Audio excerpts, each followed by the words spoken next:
Hey, good day, everyone. Bert Salazar here. Welcome to the Bert Salazar Retirement Show. As always, I'm here to give you all kinds of feedback and so forth regarding retirement, tax planning, retirement issues and concerns that most of you may have. We've been here now for almost 5 years.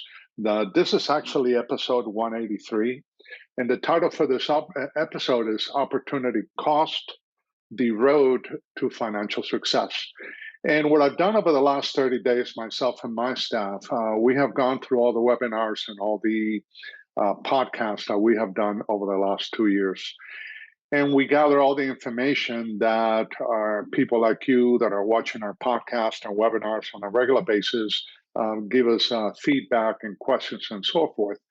And we wanted to figure out over the last 12 months what were the most critical questions that we received the most often from many of you. And at the end of the day, there were about 4 or 5 of them.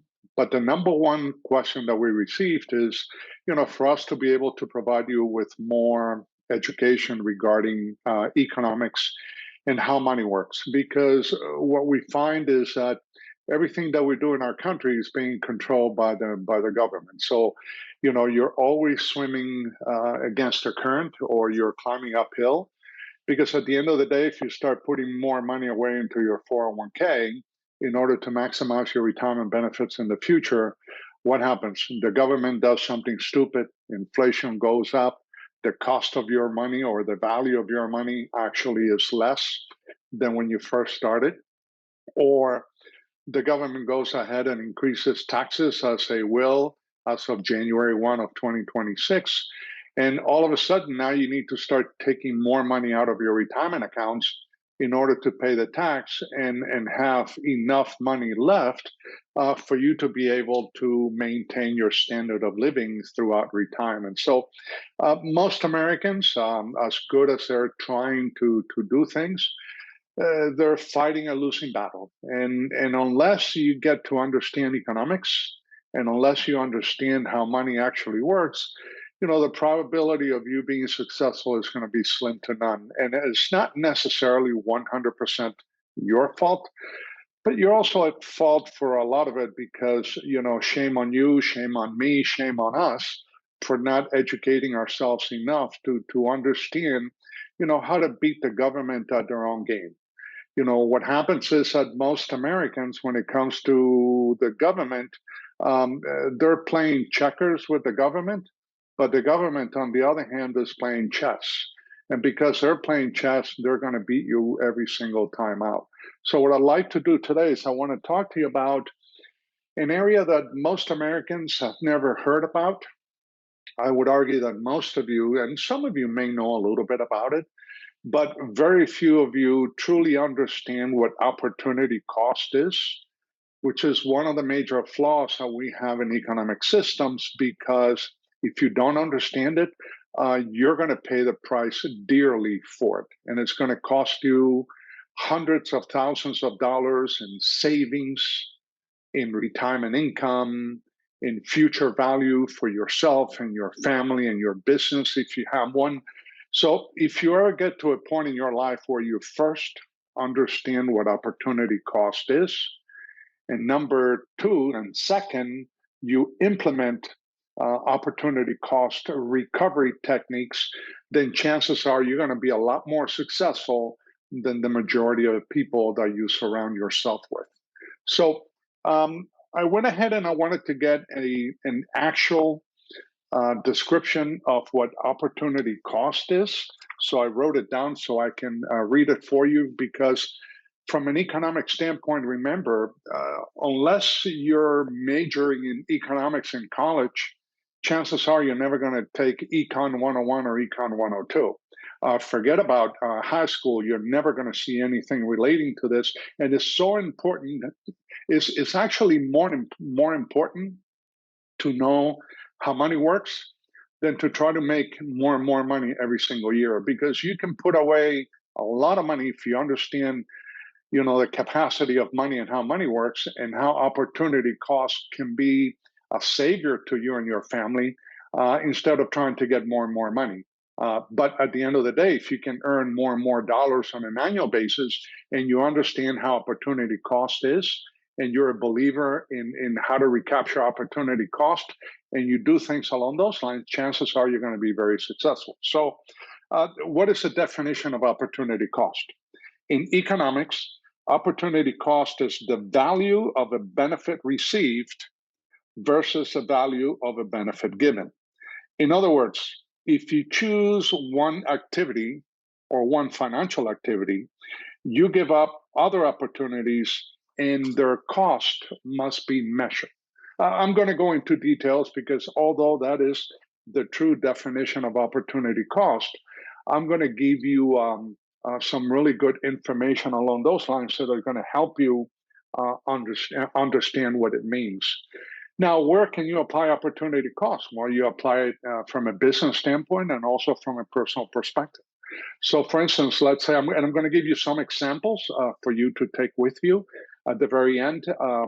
But I'll give you an example. If you're going to buy an automobile, you can either purchase it or you can lease it. How much you're going to pay for the lease? Can you reduce the debt lease? Obviously, if you don't drive an automobile, if you live in a big city where you don't need a car because the transit system is very, very good or second to none, and you don't need an automobile, then obviously you're saving a tremendous amount of money in car payments or leases or maintenance and all kinds of insurance fees that you have to pay to the city or the county on an annual basis. So you're saving a lot of money. So that's the saving of an opportunity cost. For most Americans, you can't do an opportunity cost on automobile savings of 100%. Why? Because we all need to get from point A to point B. And most of us in big cities are going to need an automobile to go to work and so forth. But there are a lot of things that you can do. You can reduce the price of what you pay for an automobile, and then that difference would be an opportunity cost and what you can do with it. So I'm going to give you different examples that are going to give you. But if you don't understand what opportunity cost is, which is in your personal economy, the money that most of us are going to be making millions of dollars before we retire, but it's not so much how much money we make. At the end of the day, it's how much money we keep. So if you take a look at yourselves, and I don't care what your age bracket may be today, but if you take a look at how much money you have earned year to date or in your lifetime so far versus how much money you have actually saved, the numbers are minuscule. And the reason for that is that we live in a spending economy. So if you're not careful as to how you spend your money and how you maximize your opportunity cost recovery, chances are you're never going to be financially independent in your entire life. And that's pretty sad because most of you and most of us, work very, very hard to provide for ourselves, our families, our businesses, and so forth. And it's very sad that you get to the bottom of the ninth, like in a baseball game, and have nothing to show for. So I'm going to give you some ideas as to that. You can repair some of those issues moving forward. Now, why is opportunity cost important? Well, because it drives everything that you do in your life and your personal success. The other thing that is important in economics for all of you to understand is that everything that we do is financed. Now, I get this from my clients all the time. Bert, I don't finance anything. I don't use credit cards. I pay cash for everything.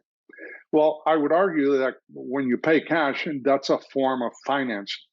Why is it a form of financing, and why is everything that we acquire in our country or in the world is financed? Well, because you either pay interest to someone else or you fail to receive interest on your money by paying cash. So if you're going to buy an automobile, it's going to cost you $40,000, and you have $40,000 in a savings account. You have two choices. You can either finance the $40,000 through the finance company, and you're going to be paying them an interest for the ability to borrow their money in order to purchase the automobile, or you can take the $40,000 out of your savings account and pay for it, and then you're giving up interest on that savings account for the rest of your life. And you're giving up that money for your rest of your life as well. Now, do you have to do one or the other? No, it depends on the circumstances. If you have a savings account that is earning, let's say, 2 to 3%, although I don't recommend you do this because you also need to have an emergency fund in place. So if you take 40,000 and you empty that savings account and you no longer have an emergency fund, and all of a sudden you have an emergency, then Houston, we have a problem because, yeah, you paid cash for the automobile, but now you don't have any money to be able to mitigate any personal and or family emergencies. So it also depends on the interest that you're paying versus the interest that you're foregoing. So if you're investing if you have that $40,000 in a mutual fund and you're earning, I don't know, 7-8% on an annual basis, and the cost to service the debt on the automobile because you decided to finance it is anywhere between 3 and 4%, then there's a positive arbitrage on your side of the ledger. So it makes more sense to finance than it is to do the other type of financing, which would be paying cash. So the takeaway on this is that you have to get this through your head because we're not being taught this. Everything that you acquire in the United States of America and throughout the world is financed. Either you pay interest to someone else or you fail to receive interest on your money by paying cash. We all get that? Are we good so far? That's important for you to know because that's a beginning of creating a platform or a foundation of economics 101 that can benefit you and your family for the rest of your life. Now, where can you apply opportunity cost calculations? Pretty much just about everywhere. And I'm going to cover some of those with you, but the bigger one, what I call the big ticket items, are taxes is number one. You know, how to escape the retirement tax trap. That's very important because the more taxes you pay, that's money that is leaving your personal economy, is going to the government. You know what the government is going to do with it. They're going to blow it somewhere. And all of a sudden, you no longer have that money on your side of the ledger earning interest on your behalf. So that's important. Homes, the purchase of homes, and I'll give you a little information on that one in a second. Rents, when you're renting a home as opposed to buying one. Vacations, automobile purchases, automobile leases, weddings, sequencing of returns if you are investing on a normal basis in your retirement accounts. So those are the major ones. Now, some of the smaller ones, I would say, you know, when you're purchasing jewelry or perhaps your personal lifestyle. You know, many other clients I have had in the past. Now, I don't deal with those clients anymore, but when I first started in my practice 35 years ago, I would talk to just about anyone, and I would try to help as many people as I possibly could. Now, I can't. I can help everyone, but I can't save everyone. So early in the game, I decided to just start to concentrate on people that were looking forward to being saved from financial mistakes as opposed to just trying to help everyone. One of the challenges that we see with lifestyle is that in the very beginning, when I started in my practice, I met with a lot of people that had a champagne taste, but they only had beer money. And they kept getting deeper and deeper into debt because their champagne taste, which was much stronger than the beer money that they had. So some of them could actually make money. They just didn't know how to keep it. And at the end of the day, it's not how much you make, it's how much you keep. So that's important to know. Now, how to recover your economic opportunity cost? I think it's first you have to spend wisely. Use your brain, not your heart. So if you have a choice, and I'm going to give you an example with actual numbers. If you're going to purchase an automobile, you know, you may want to purchase a $60,000 car, but a $40,000 automobile can get you from point A to point B just the same way that a 60,000 automobile can. Now, it may not be as nice, may not be a nicer style than on a 60,000. But at the end of the day, who are you trying to impress? You should only be impressing yourself and your family, your wallet, and your investment accounts. Don't try to compete with the Joneses, because you're going to lose every single time out. Another thing is, if you wanna really maximize opportunity costs, you have to measure, and measure financial decisions every single time that you're going to make one. Because in the very beginning, it's going to be hard. Once you've been doing it for a year, it's going to become seamless. You're going to get to the point that you're not going to make a financial decision or a personal decision unless you start peeling the onion and truly understand what the opportunity cost is to make one decision versus another decision. And that's very, very important. Um, Also, remember that your income potential is finite and it's not infinite. We all think that when we're in our 30s or 40s, we're going to be making a tremendous amount of money. The income you're going to make is finite. Now, some of you are going to make more money than others. If you're a professional, if you're a brain surgeon, if you're a doctor, if you're an attorney, if you're an engineer, if you're an accountant, you're going to have the ability to make probably a lot more money than somebody who is a secretary, or if you're a nurse as compared to a brain surgeon or a orthopedic surgeon, or there's going to be a disparity of income. But all of us are going to be making a lot of money, and the challenge is that money is going to go through your fingers, and you're never going to be able to recapture that. So unless you really start thinking about how to spend money, chances are you're not going to be financially independent, and you're going to be a financial failure in life. So I'm going to cover a couple of things that I feel are going to be very, very important for you. One is the history of the US tax rate, and this is from 1913 through, let me see if you can see it here, through 20, this is through 2020 at this point in time. We're actually living in the second lowest tax rate that we have ever had in the history of our country. Why am I telling you this? Well, I'm telling you this because you see what's going on in the US today. Inflation, according to the government, is at 8.2, 8.3. It changes every single month, which is some of the highest inflation that we've seen in 40 years.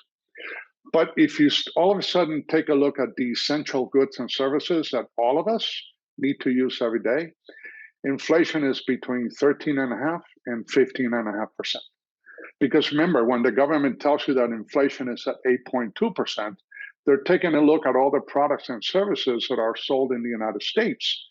But what percentage of those do you actually use? So when you really start looking at food prices, gas, energy, and the things that are most important for Americans today, that inflation is much, much higher than that 8.2 or 8.3% that you hear so often. Is closer to the 15% mark. Now, why am I talking to you about tax rates? Well, I don't know if you recall this, but in 2017, President Trump got the Tax Cuts and Jobs Act approved through Congress. And that was probably his biggest giving to American society, because he reduced taxes for every single American. As a matter of fact, one of the main reasons why the economy became so strong and unemployment rate was so low, and minority unemployment for African Americans, Hispanics, Asian Americans was so low, was because of the ability for Americans to keep more of their money, invest more of their money in the U.S. economy, and that helped to provide a tremendous growth to the economy right after the Obama years, up until obviously the pandemic. So The challenge with that is that that law went into effect January 1, and now it's going to be sunsetting December 31st of 2025. What does that mean to you, to me, and to every American? Well, what it means is that when you all go to sleep on December 31st after celebrating New Year's, and you wake up, whatever time you're going to wake up on January 1st, it could be 8 a.m. or it could be 3 p.m., depending on how hard you partied, um, your taxes are going to be much higher than they are today. And all of a sudden, there's an immediate increase in taxation. Now, the new administration is talking about raising taxes for only the wealthy, and you know that never happens because the wealthy are always going to find all kinds of loopholes because they have access to the best lawyers, the best tax attorneys, the best accountants that money can buy, and not only that, they're going to be passing that tax to you and to me, which we happen to be the consumers. So if you're in the middle class, we end up paying for the most. Now, I do a lot of accounting for my clients, and I can tell you that under the TCJA, the Tax Cuts and Jobs Act, the vast majority of my clients have received very interesting tax breaks and tax deductions as they have done their taxes for 2017, 18, 19, 20, 21, and now we're in the 2022 year up until 2025. So, we'll see what happens, but the law is supposed to sunset on December 31st of 2025. So if you happen to retire in January 1st of 2026, and you have done all of these retirement calculations and you knew how much money you were going to take out of your retirement accounts in order to pay the tax based on your current tax rate, and you were gonna figure out, or you had already figured out what would be the net that you were going to need and how much of it you were going to be able to depend on it. Well, you better start doing some new calculations because as of January 1 of 2026, you're going to end up paying a lot more on that distribution out of your retirement accounts. All right. So a couple of things that are important before I go through the actual numbers, and it'll take me a couple of minutes to get you through those, is that you can control a lot of stuff. So you can control taxes. Either you pay taxes now, or you pay them every year, or you pay them at the very end. It's entirely up to you. The question that you all need to ask yourselves is, are taxes going to be higher, lower, or the same as they are today in the future? And if I were a betting person, and I don't like to bet, but I'm pretty good at what I do, and I have a very strong economics and accounting background, taxes are going to be a lot higher in the future than they are today. Because if they're not, our country is going to go bankrupt.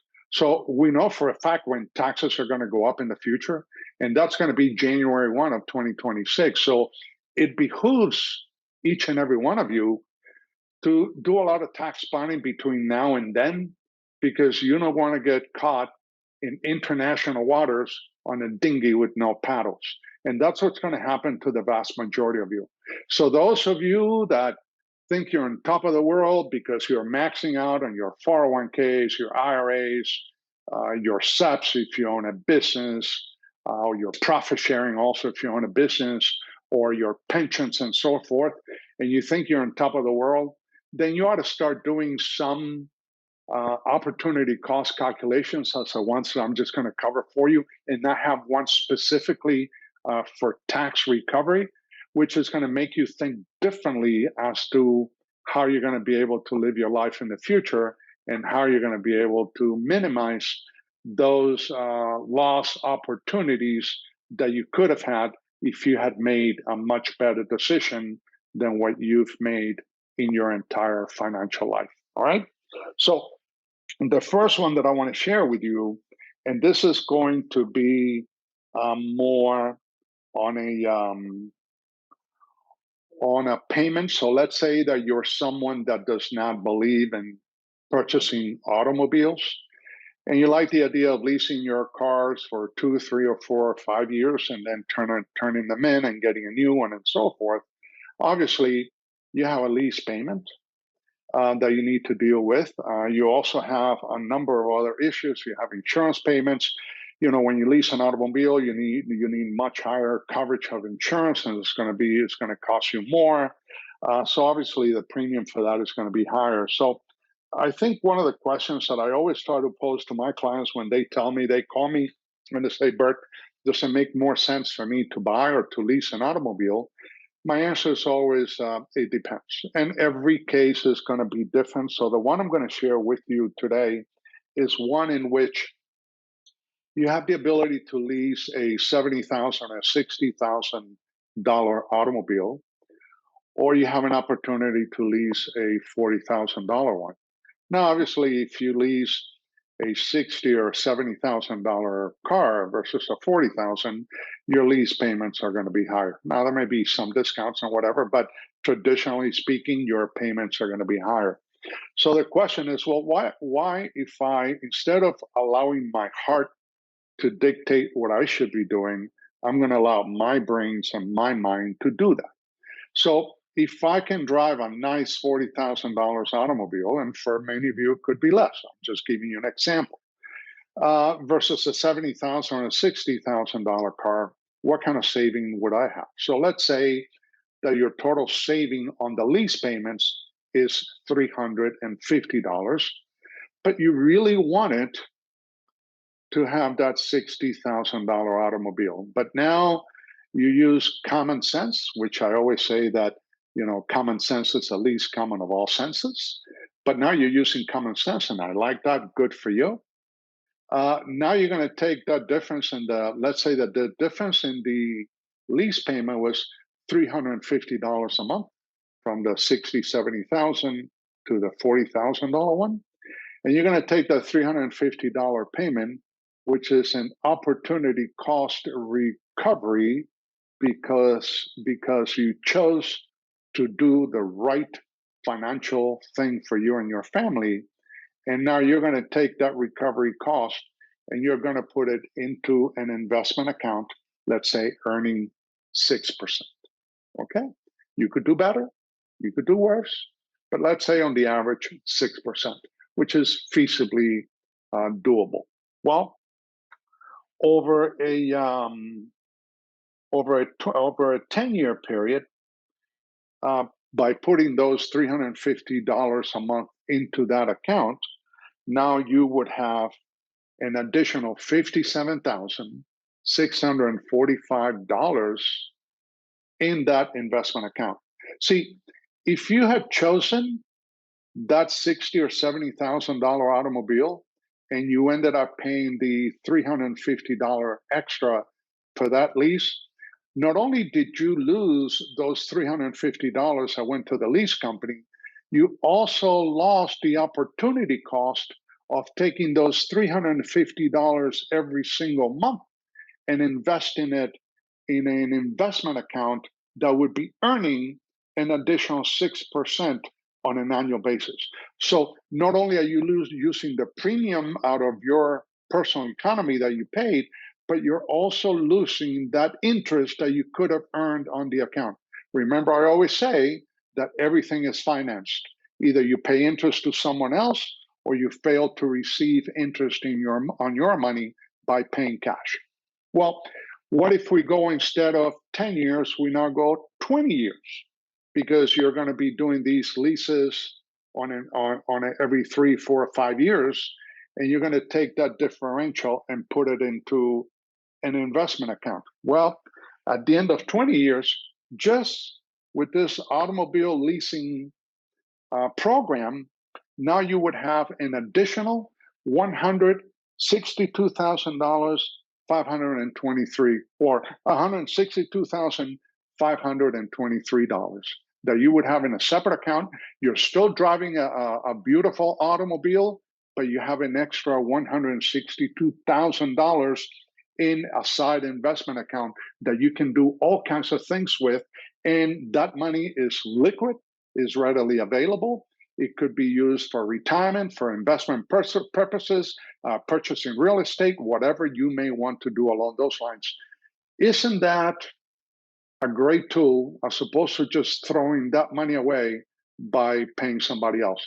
Now, if you allow the heart to make that decision, you would have gone for the $60,000 automobile as opposed to the $40,000. But look what you would have lost along the way. The second exercise on the automobile is the one that you decided to, instead of leasing that same scenario, let's say the 60,000 versus the 40,000, you decided to purchase. And I don't care whether you financed the purchase through by paying interest to someone else, or you took the money out of your account and used it yourself and paid for it, which is another form of financing. But let's say that you, again, using common sense, which is the least common of all senses, you chose the right thing to do, which is, you know what? I am going to purchase the $40,000 automobile instead of the $60,000. So although I really want that $60,000 car, I'm going to take that $20,000 in savings because of the opportunity cost recapture that I just did, and I'm going to put it in that investment account that I emulated during my leasing capabilities. Well, if you do that over a 20-year period, now those $20,000 are now worth $64,143. So therefore, and that's at 6%. So therefore, if you have actually paid $60,000 and purchased the most expensive vehicle, not only did you lose that $20,000 that you paid to that automobile company where you purchased a car, but you also lost another $44,143 in interest that you could have received on that money. Now, some of you may say, yeah, Bert, but I had the use of the automobile. Well, yeah, but then again, you're using a depreciating asset. So you took real money to buy an asset that would be depreciating in value since the first day that you drove it out of the dealership. So you have to start using economics in order to make financial decisions. The second one that I want to bring to your attention is a home purchase loss opportunity cost recovery. And this one could be, I did this one over 15 years or 30 years because most Americans, when they purchase a home, they buy 15, 30 years. Some of you make even bigger mistakes by paying interest only, but that's another conversation. But at the end of the day, let's say that you're going to purchase a home. And one of the major mistakes that American made over the last 10 years is that because of the fact that interest rates were so low, they decided to purchase a bigger house. So instead of saying, you know what, I'm going to set up my budget, I'm going to buy a home for $200,000, and the bank says, you know, with the interest that you're paying, because you know this is, you feel comfortable paying this mortgage every month. You know, for that interest that you're paying right now, instead of $200,000, you could purchase a $400,000 home, and you go, fine, give me the $400,000 because I'm going to be paying more or less the same. Well, that is a major mistake, because at the end of the day, you're giving up that opportunity cost, and I'll share what I mean by that at the very end. But let's say in this scenario, let's say that you purchase a home that there was much higher value as opposed to, or double the value as opposed to the one that you should purchase based on your goals, needs, and objectives. And let's say that the mortgage savings was $600 a month. Okay, so if you purchase a bigger home, it would cost you $600 more as opposed to a smaller home. Over a 15-year period, those $600, if you would have taken that money because you made the right decision and purchased a smaller home and paid the smaller mortgage or made the smaller mortgage payment, that $600 differential going into an investment account at the same 6% that we're talking about over 15 years, that would total $175,364. We're not talking about chump change here. Add that on to the automobile purchase recovery numbers that we've talked about. Now we're talking about some wealth. Now we're talking about, I would argue that many of you don't have those monies in your savings or investment accounts right now. So again, don't allow the government, don't allow media, don't allow advertising companies to dictate, how to make the right decisions at the right time for the right reasons and under the right set of circumstances. So that's important. Now, that same $600 over a 30-year period, 30-year mortgage, now that would have been $605,723. And if you go 20, 25 years, it'll be somewhere in between.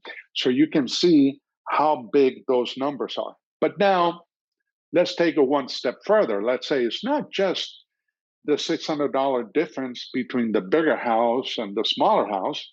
There's also additional opportunity costs and expenses. Obviously, your escrow is higher, your insurance is higher, your taxes are higher, your maintenance is higher. So let's say that instead of being 600, now we're going to add another $350 to the equation to cover those additional expenses. Now we're dealing with $950 over a 15-year period.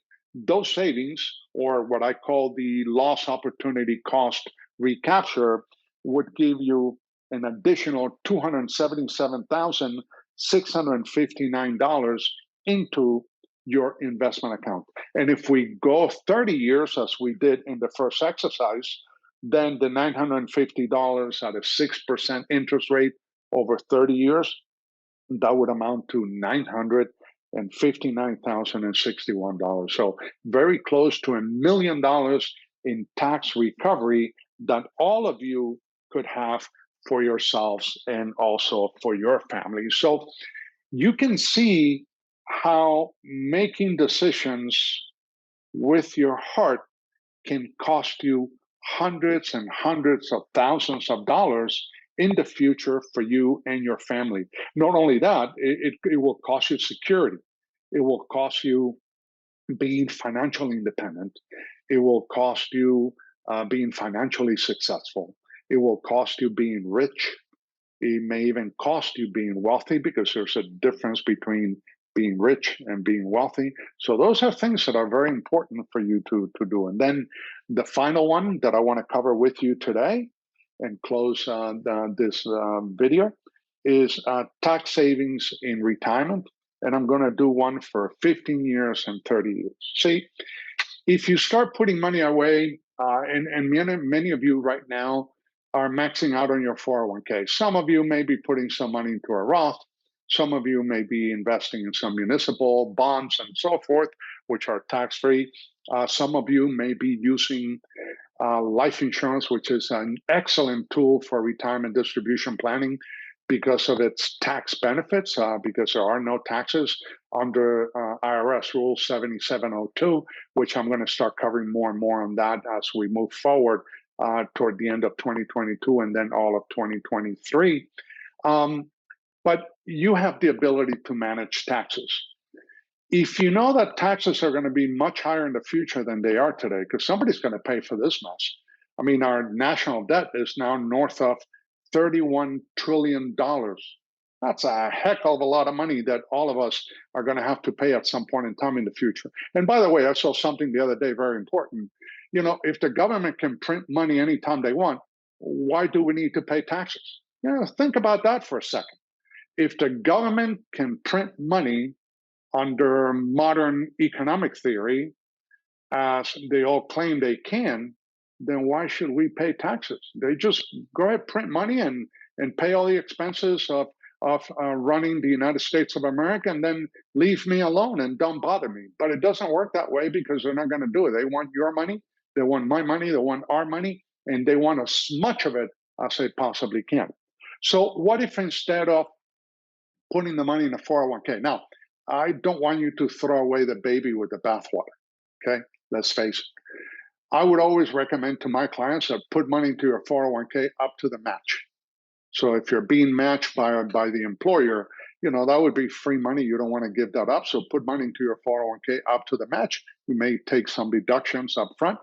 Because remember, while you're working, you get more deductions. You have mortgage deductions. You have, if you have children, you have credits and exemptions on children and so forth. And you also have your contributions to your IRAs and 401ks, up to the match and so forth. But after that, every single dollar, you need to max out either your Roth 401k, your Roth IRA, your 7702 plan, which is your cash value life insurance, which is astronomical from a benefits perspective, and perhaps even into municipal bonds. Because what happens is you're paying the tax now at a lower rate, and then that money is going to grow tax free for the rest of your life. I don't care how long you live. And if you do it the right way, you don't even have to take money out of the accounts if you don't want to. Remember, in a qualified plan under the new rules, by the time you get to age 72, you have to start taking money out of those accounts whether you want to or not. And here's what happens. Now both, let's say you're married, you file jointly, and now you're both in retirement. If you take money out of your IRAs, that's taxable. If your spouse takes money out of their IRA, that's also taxable. If you take money out of your 401k, that's going to be fully taxable. And if your spouse takes money out of his and her 401k, that's going to be taxable as well. On top of that, if you have a part-time job or if you have a small business. My apologies, everyone. As I was doing the previous video, the battery on my laptop totally died, so it cut me off completely. But this is the last couple of minutes that I wanted to share with you. You know, I think we ended up at the point that we're talking about taxes when it comes to your retirement accounts versus, tax-free accounts. And the savings that you're going to have, because at the end of the day, remember, retirement is like climbing a mountain. You're going up the mountain while you're working and putting money away. And once you get to your retirement age or the summit of the mountain, you're going to start coming down on the other side. And that's where the distribution stages come into play. So the IRS is waiting for you on the distribution side of the mountain, because now they want to collect their share of your wealth, and they get to control how much of it they're going to keep. Because at the end of the day, if they raise taxes, they take more from you. And you have no control over that into those retirement accounts. So by putting money away in your Roth IRAs, your 401k, your Roth 401ks, your municipal bonds, and your 7702 plans, which are the cash value life insurance plan, now you're taking control. Now you're taking control of your retirement income. The IRS is not going to be dictating to you how much taxes you're going to have to pay on those accounts, because you all know, as I said many times earlier, that your taxes are going to be much greater in the future than they are today. So not only are your IRAs and that of your spouse going to be taxable, and your 401ks and your spouse's 401k is going to be taxable, also because of provisional income calculations, which many of you have never done when it comes to your Social Security benefits in retirement, if you go above the threshold, now your Social Security benefits are going to be taxed, and they could be taxed up to a max of 85% of those benefits that you're receiving may fall into your tax rate for tax purposes. So now your IRAs, your 401ks, your part-time jobs, your dividends from your investment accounts, let's say if you have stocks, bonds, mutual funds that are paying out dividends on an annual basis, you're going to have to pay taxes on all that. And on top of that, your Social Security benefits. So even the mere fact that taxes may not go up in the future, which I highly doubt, just the fact that you don't have the deductions and credits that you had while you were working, those tax liabilities are going to be increasing for the vast majority of you. Because remember, I do taxes for clients that are already in retirement taking Social Security benefits, and I see what their tax liability is out of those retirement accounts, where they say to me, Bert, perhaps I'm going to try to live on less money this year, because if I take more, like you say, my taxes are going to be higher, and I don't want to have to take money out of my account in order to pay more money to the IRS. Well, that's because of poor planning when it came to your retirement preparation. So those are things that are important. Now, let's say you're able to save in retirement. So let's say you're going to retire at age 65. You're going to go through the 3 decades of retirement, what I call the go-go years, the slow-go years, and the no-go years. So you're going to live between 65 and 95. And let's say that because you made the right choices, you made the smart choices, you did a tax loss opportunity cost recapture calculation. And instead of having to pay the IRS those $18,000 in the future every year in taxes, because you set up the proper accounts for you and your family, now those $18,000 will remain in your economy and can be placed into that investment account. Well, once again, if we do the 18,000 at that 6% that we've been talking about for 15 years, that would represent $444,000 into that investment account just because of tax recapture loss opportunity cost calculations, because you made a sound decision in your retirement planning. And if we go 30 years through the go-go years, the slow-go years, and the no-go years, now the numbers are $1,508,430 at a 6% compounded annual return. I'm talking about some serious money. And this is why it's so important for all of you to start to apply loss opportunity cost calculations to everything that you do. Because I don't care if you buy a piece of jewelry that's going to cost you $3,000. If you can find one for $1,500, then that's a win-win, because you have that $1,500 on your side of the ledger, not the jeweler's side of the ledger. So those are things that are important to keep an eye on as you start to go through life. And the sooner that you start working on those numbers, and the sooner you start working on those calculations, the better off you're going to be for yourself and your family. Now, always remember, if you have any questions, you can feel free to call me, because this is what I do for a living. So you can reach out to me by giving me a call at area code 305-304-4770. You can also send me an email at Bert, B-E-R-T, at bertsalazar.com, BERTSALAZAR.com. And always remember that my goal for you and for your family is to kind of help you change, like we do now with loss opportunity cost, the way that you see things. Because when you change the way that you see things, the things that you see change. So once again, thank you for giving me a few minutes of your time today. My apologies for the battery on my laptop to have died almost toward the end of the presentation, and I'm looking forward to seeing you again next week. Take care and have a wonderful day.